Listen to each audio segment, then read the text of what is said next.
Coucou, salut, ici c'est MJ. Alors je vous demande de vous abonner sur la chaîne YouTube de Miguel Niema, Solo la vérité. Beau s'abonner. Kunani ba pesa basangwa bien, ya kimia, pour na artiste nabino et puis pour nangai. Donc voilà, je vous embrasse. Allez vous abonner à la chaîne Solo la vérité de Miguel Niema. C'est mon pote, allez le suivre, donnez-lui de la force et surtout passez une bonne journée et n'hésitez pas à vous abonner, à aller regarder sa chaîne YouTube. Je compte sur vous, bonne journée. Miguel Niema, pas de Luanda mais de Paris. Alors ici pour Miguel Niema, suivez tous la page Solo la vérité. On est ensemble. Aujourd'hui, soyons fiers. Fallait pour pas décrocher devant tous. Alors pourquoi vous continuez toujours le même discours? Aigle. Oh, oh.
fâché. Album de décennie en haut. Naga rapproche à vie. Qui vient en haut. Amoni vient en haut. Comment ça s'appelle? Lucien en a bien. Vérivé. Rapproche à vérivé. Tu mets tes chameaux. Non, non, le bataille à piège. Vous êtes à piège. Vous allez au beau côté banque. C'est le population. Les amas solo moko boye yakati ya à piège. Ya moto ayebana bunda tambola. Tina ye pembe na vie na sala mama solo te ya hôtel mara pembe na ba. Tant na ye parce na vivre à prêtre. Tozara na ba kin to mona ba 92 ba la Genève ba to mona ba bilo na ba na vie. Masa na ye na bosa ni kombo. Na vivre rive. Na bosa ni kombo ko ya ça va revenir. Tant na ye bo mettre chamota à piège. On a 2 mètres deux fois te ya yebiti na ya. Et puis tina ye awa album aux albums de décennie. Na lo ba troté na moni ve na mobia la zali. Ve Lucien Azali, Veri Vazali, Ngai, Venanga Djenga, vous le matin à piège, je me tasse sur la minute au mètre chameau. Donc voilà, à piège, on a un à Paris, on a un fontara partout. Baroya, sur la mètre chameau, je dois cas où la tambola partout. Donc voilà, on a eu 17 ans, on a réuni. Si on a âge 43 ans, défaté. Veri Vekono, défaté. Voilà, tu es tout sur la rame, on a Veri Vekono. Chaque émotion est petit. Donc voilà. On met la émago quand même, parce qu'à tu vois, il va photo mettre tout le monde m'a cambo rare na vie, tu mérites quoi. Parce que nena yawa, na vous soutenir moi mai nanga rive. Zoma mama kamboyo to sala ngo souté. To sala souté donc yo le benga, photos en esprit featuring to sala yo té 2 na la té 2. OK. Et moi mai nanga Nathalie donc masa nanga à longue date ya Nathalie non na kotika ete to bengani ngai na mutu nanga Rossignol to ko polé ye wana Luciana de Mingongo to ça makama musique na vive la musique alors to ko polé moi na mana biso ndenge za boye donc album na ye donc to luka penza moi na mai penza ke makambo na ye et que na ndenge vrai en tout cas to betelaka maboko. Merci. Courage à lui. Donc voilà. Toi bien petit na biso déjà petit na âge mazana parcours moi moulayi. Donc azo faire capé partir à la génération ba wingé oyo ba obuye biyebi meye akendeki na elle Blaise Boula tant ba mikila tikali koto. Donc ba voix mingi bo ki wana oyo azo sala wala neti Lucien Ezaye bon la timidité mais côté nkunga des fois.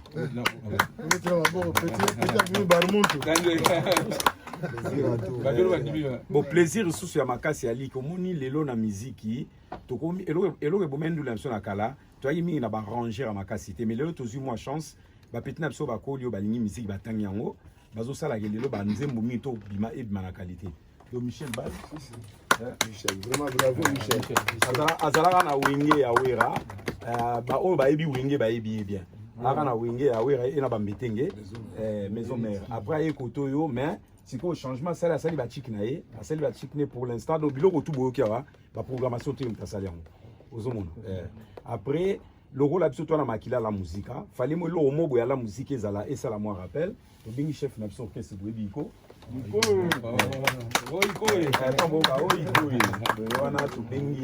Donc ayaki fait pour asala masolo. Bon, à part wana na olobani, à part wana remerciement na ngande mingi.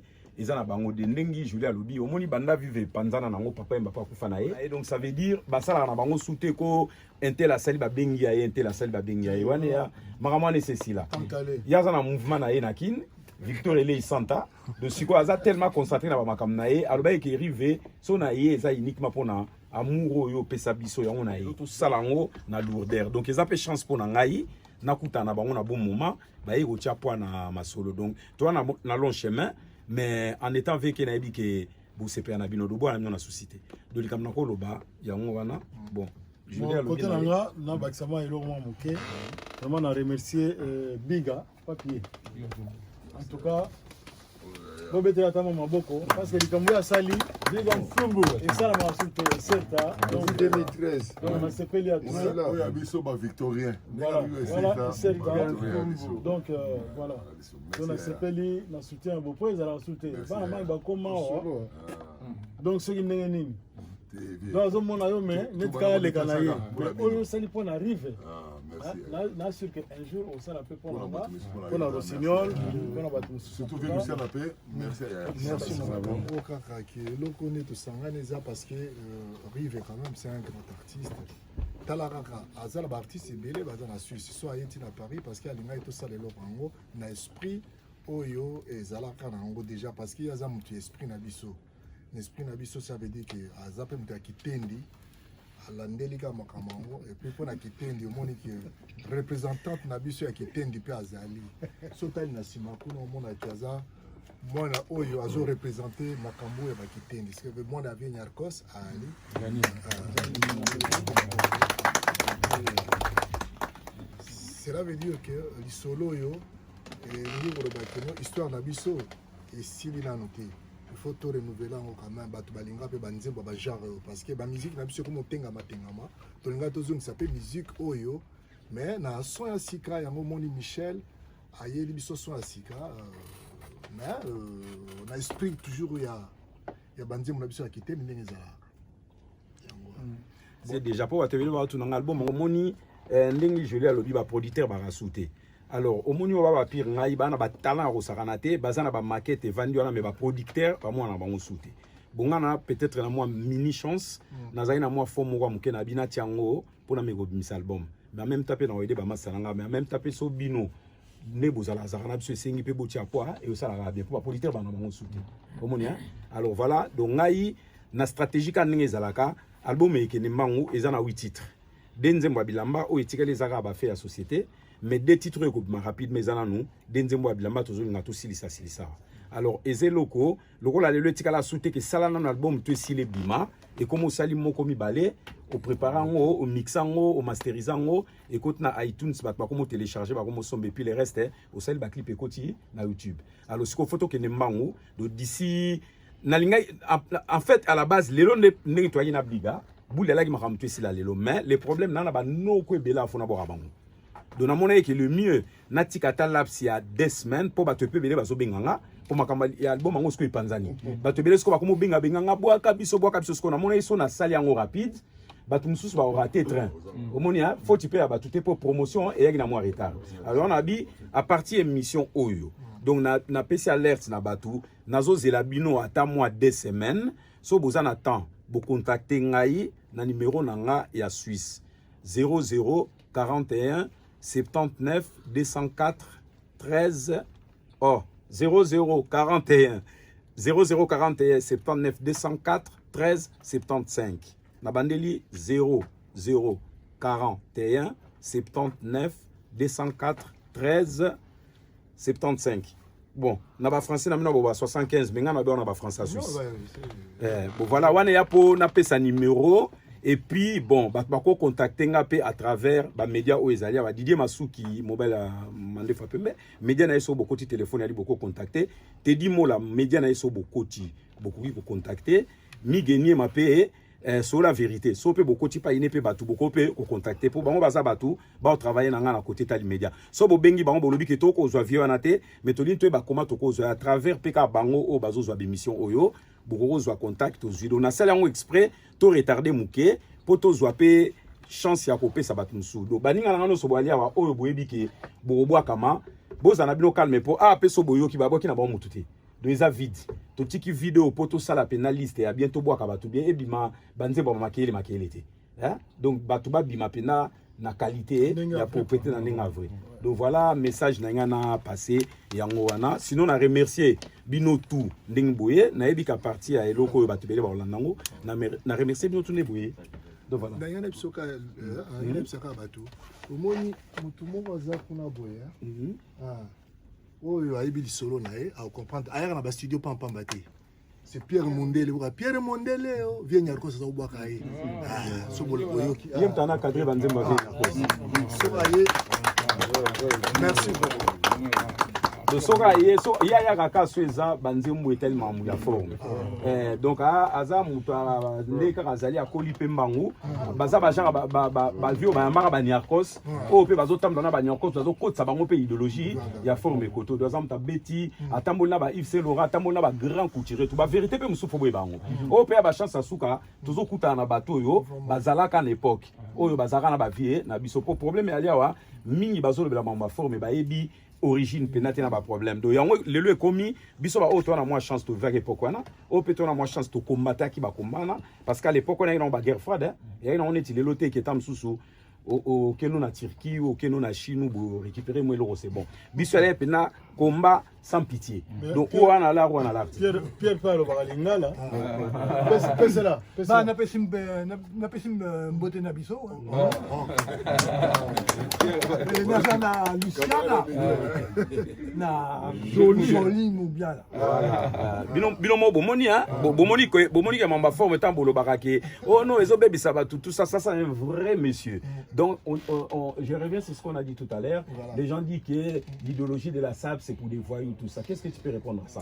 Profite de l'occasion de passer les messages. Passe les messages. Bah, c'est simple hein. Religion Aquitaine dit les amis ponabiso. Voilà. C'est-à-dire les jeunes, les anciens. Voilà. Et ça n'a rien à voir avec la voyoucratie du tout. Alors bino ba obolo ba ke mama religion itende ba voyou bo ki message ba grand prêtre biso peto akuta na poto po biso uti na biso ba mfuta to ye to kuti ba kolomboka ba mo bazo ba ke bo na force bo monta idéologie wana lelo ilatisi monde entier. Donc voilà donc bolongo la ba bulu wana ba ba voyou ba boyebo botalela nde biso ba oyo tozo beta ngo nga propre puis tozo sala ba société tozo pesa ba emploi botel la ba modèle ya bien botalela ba modèle ma beteneti pire nga andi iris o azali awa donc aza couturier lokola Mbappé ya moto boaka ba couturier africain il a faire partie à bateau yo boyo kai andi iris so boye na Paris donc à latissa bato ndenge na ndenge a travailler na ba couturier ndenge na ndenge donc ba Calvin Klein tout ya minene a travailler na bango donc occasion est commis pour na biso to le bela po ya biso po bango bato ba faire partie ba représenter communauté na biso donc mon anga à la fin hein,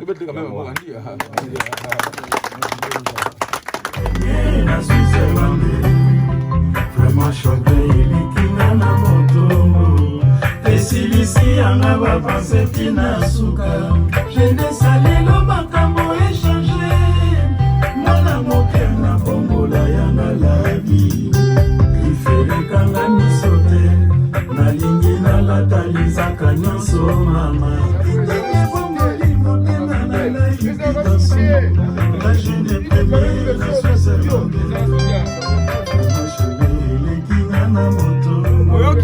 esilisi yanga bapase tina suka jeunesse alelo makambo échange mwana moke mokolo moto nyonso azali responsable na ye otindinga na bongola yanga labi efelekanga na miso te nalingi nalata linzaka nyonso mama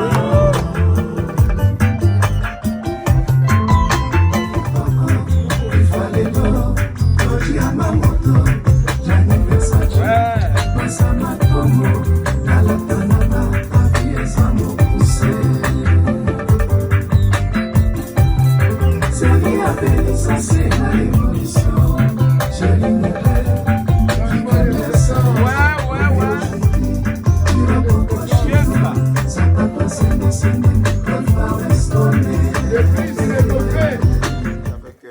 son émission Avis du public.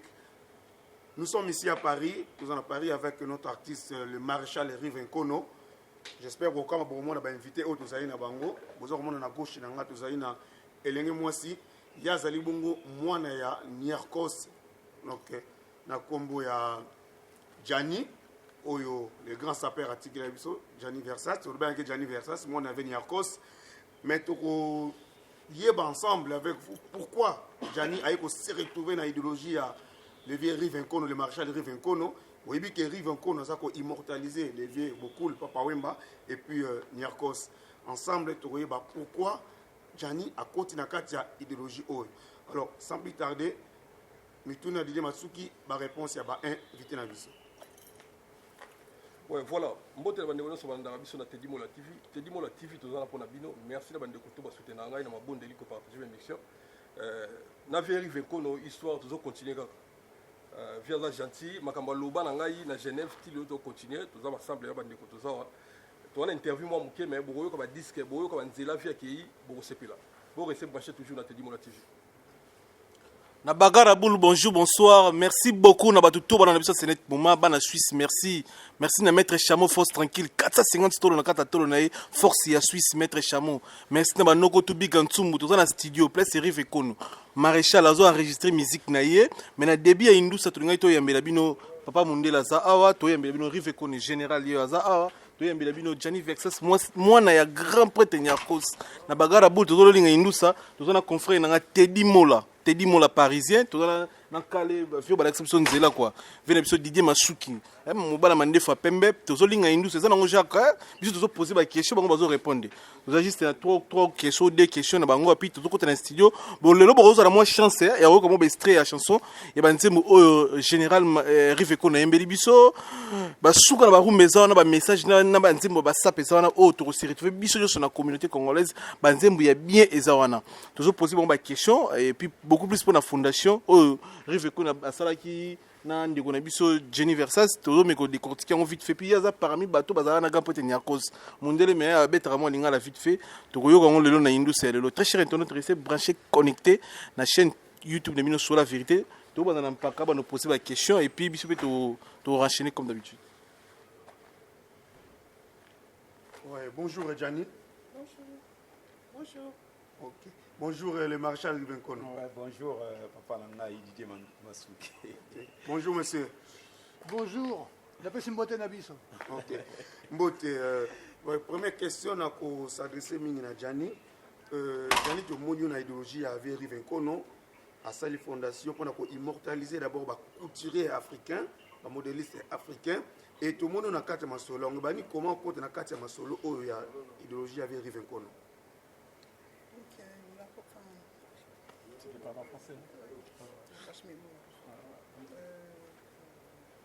Ouais, je l'ai proposé, je vais l'aider un peu là, parce qu'il est un peu de nature timide. Hein. Voilà. Donc, on a discuté avant que je fasse la chanson sur Papa Wemba et Niarkos. Donc, c'était dans mon devoir. Na solo na mère Amazon, nakin, mère Amazon a bien na vie na tu fais ce que tu veux. Na mon équipe na solo na maman oyabota moi na Gianni, maman vraiment na bien non. Wana moi na yo pe oyali lekia Stervos. Aza mwana we ya wulika mutu na permission te sola na ebo développer idée na zwa ki eto vanli to solinga bibo Gianni to na moi chance que papa tika yo. Vous comprenez? Alors ozana opé na combat héritage na mutu te. Ozana yo moko. Omoni banda papa kufi moi batin leke belé ba kombo ya mutebunga raso boselo. On a baki côté papa Wemba chance na ngo mère Amazon azawana na bana donc ba makambebele c'est ça la main déjà mais côté na oza yo moko.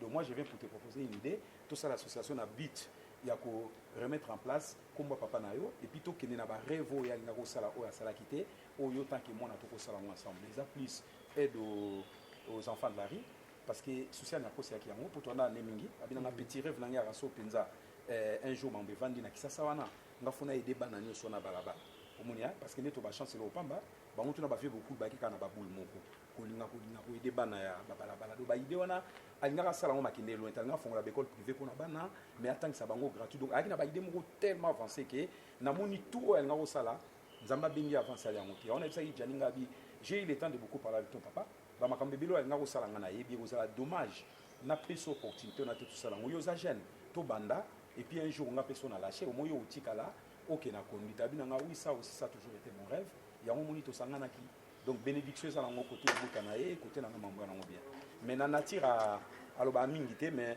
faut yeba mutu au moni do bobanga te pour na caméra ça va na tira loba mingité on a lobi moi mutu na place na.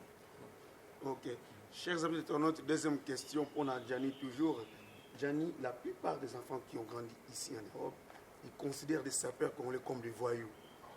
Et toi, aujourd'hui, tu as accepté de se mêler dans cette association. Ça ne te dérange pas après quand les Congolais vont commencer à dire mais voilà, voilà? Non, ce n'est pas le cas. Être un sapeur ne veut pas dire être un voyou. Donc voilà, il faut bien faire la part des choses. OK. Ouais, voilà. Ouais, merci. Tu continues tout ça. Pierre Mundele, en tout cas, dans ce pays, on va s'adresser à Pierre Mundele. Pierre Mundele, ça va? Ça va bien. Vous êtes simboté na biso? On peut simboté na biso? Oui, mais bon, to soli na français. Ah, na français. To soli na Paris. Ah ouais, merci. Quel est votre souvenir de Signapos Signapos? Votre souvenir? J'ai plein de souvenirs. Exemple.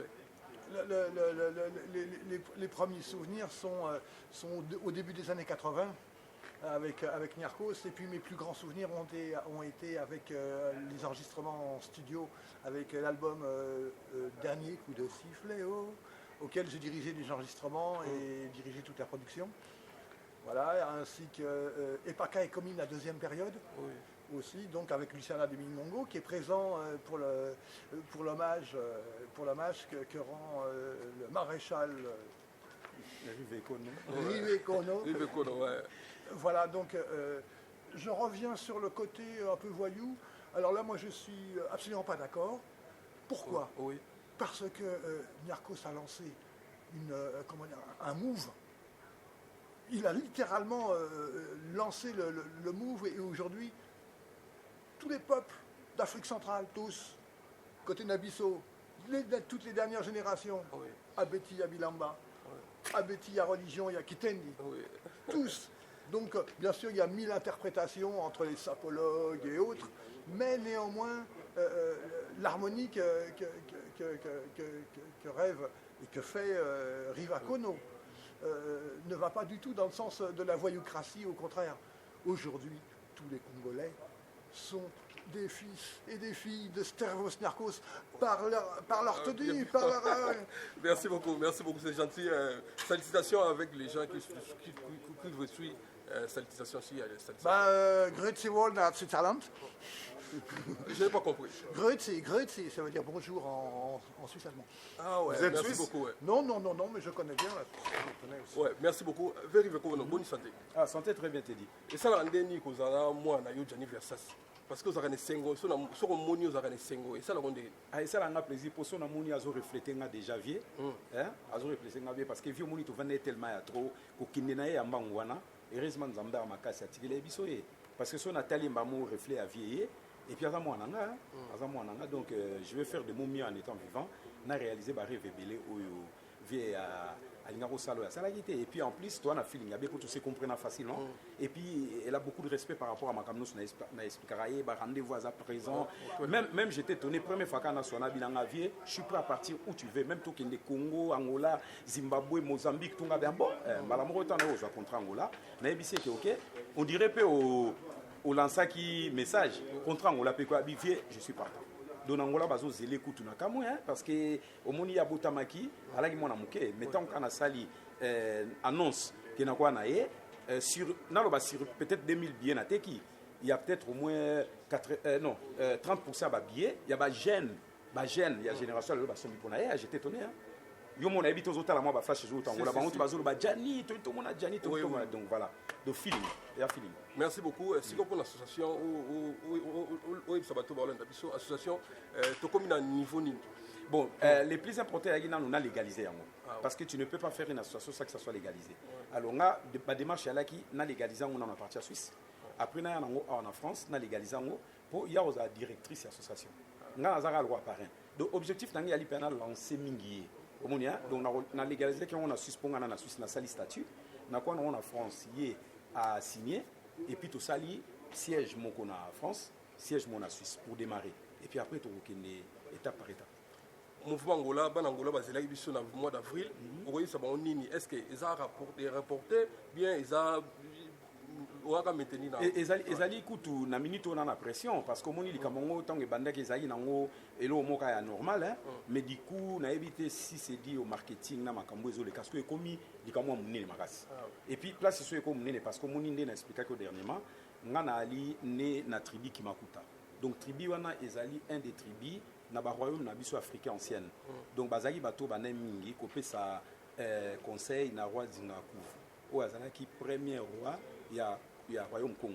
Le Royaume Congo, quand on parle des Royaumes Congo, on a besoin de Solango, ils ont réuni Congo, Brazza, Congo, Kinshasa, Angola. Alors, on a un village où on a Botama, on a un grand prêtre, on va appeler Satoli, on va appeler Satoli na Masolo. Donc, au monde ici, na makamwana sous le rôle Sangani, et vous créez le impact médiatique à Makassi, parce qu'au monde, quand même, temps, on a intronisé au roi. Et bah ça m'a solo donc il y a un dossier à échanger. Merci beaucoup. Nous avons tapé comme boulot. J'ai moi message pour la Banangola parce que là qui ouvre ma casse. On a informé nos élayo. Moi message sur les alliés pour citer rapide. Qui m'attendent, j'arrive. Ouais, Jana le bamingité dans CP la monument Chamon appelle c'est mot de Bigasumbu, Masamba qui nous la voix spéciale du chef. Tout citer dans Negona biso migeni ma. Moi les gars me voient. Ouais, na bagara boulou Jani Oizatij.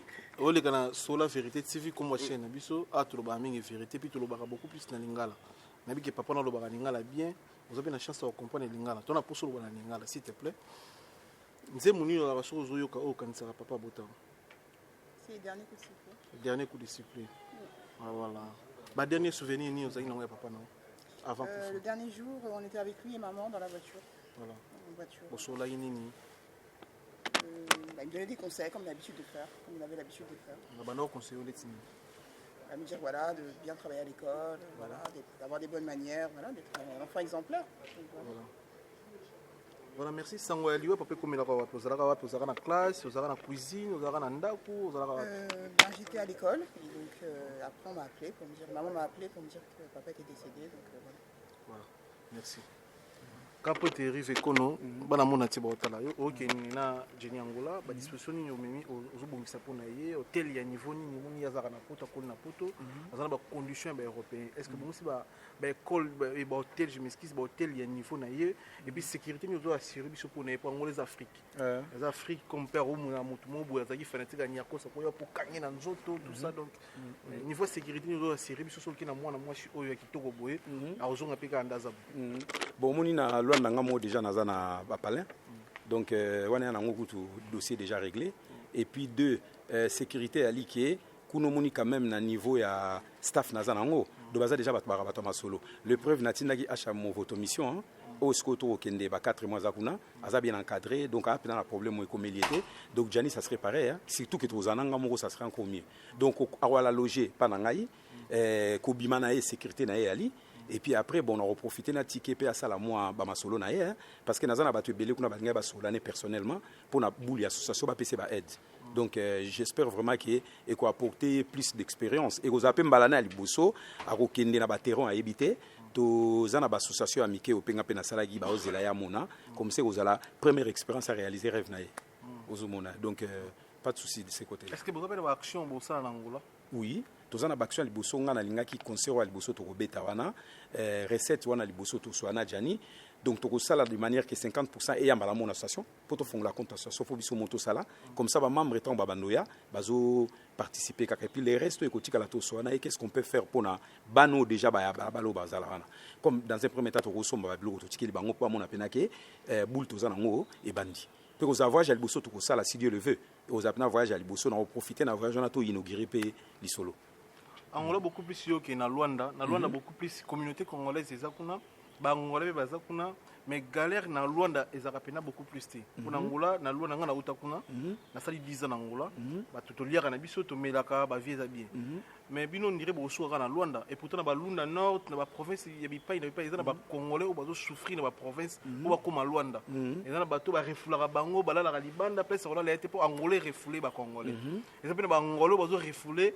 o bazo souffrir na ba province est-ce que vision mine suika na Luanda to a beaucoup profiter beaucoup bien ba province peut-être ba Lunda Nord ba refouler bato na ba Kabinda na ba congolais bazo souffrir ou bien idéologie bon moni premier voyage wana donc wana yelo moko nde na ba ne bandele ya ki brisque ezayelo mo ya ki brisque mais ce que vrai voyage to ko salande o peut-être to ko réaliser biloko le beza pays d'OPCA pour ba ida bien soyé faut ko tsona mutu to zasko na décembre pour na décembre bigatsumbo azo inaugurer centre commercial na donc to kende kuna pour un mois au moni pendant un mois to sala tour ya Angola au moni wana sko ekomi likamususu yo po ozala te dimola ozala di masuki ozala po biga lobi fa apanza poke do fo avion anetunda ana mo on est bela foot la ba billet pour aligner le connaît dès le départ na inauguration cartonnée le moni ya le quoi to kena jani peut-être peu aux occasions ninyo eto kende ba wij ba bengela ba wambo to sali pe masolo wana bino to pe bo faire partie ba na religion wana na naikti yo mo po senga mikolo deux fois to tia vitesse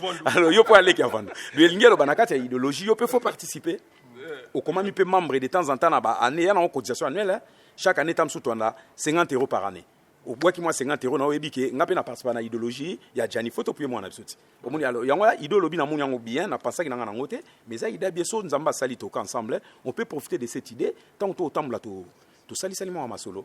Est-ce que vous avez une relation déjà na gouvernement angolais bazaka trop compliqué na si yo yebi ovanda kuno leka kuna obi ke bangolais bazaka moi jar na bonne relation parce que moni Angola ezaka lokola problème angolais alaka faut respecter ba structure na bango administratif donc déjà étant on a l'association donc quand on a lobayi ke nazo faire reconnaître en Suisse faut na ke ko faire reconnaître en ambassade y'Angola omoni alors à partir du moment où représentant l'ambassade Angola ba action surtout ko sala na Luanda ou dans n'importe quel pays que la reconnu dans l'état pour association a déjà reconnu comme peut faire reconnaître en l'ambassade à Congo. Voilà, merci.